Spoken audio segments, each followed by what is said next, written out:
How to get unbanned from Wizz app. Hi everyone, welcome back to our channel, The Solution Guy. So in today's video we're going to be discussing how we can get unbanned from the Wizz app if you have been banned. So make sure to watch the video till the end. So most of the times you might be conducting some kind of activities on the Wizz app. That is why the application or the server has actually banned you.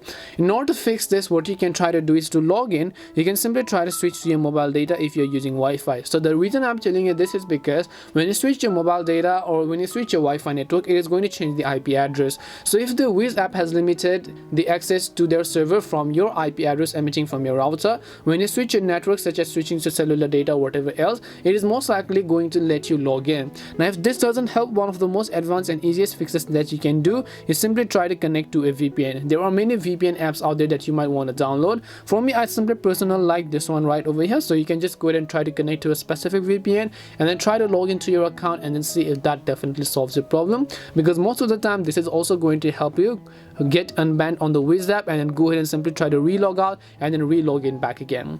Hope this video helps you, and if it did help you, then make sure to leave a like and subscribe to the channel. If you have got any more questions, then feel free to leave them down. Thank you very much for watching till the end, and see you in the next video.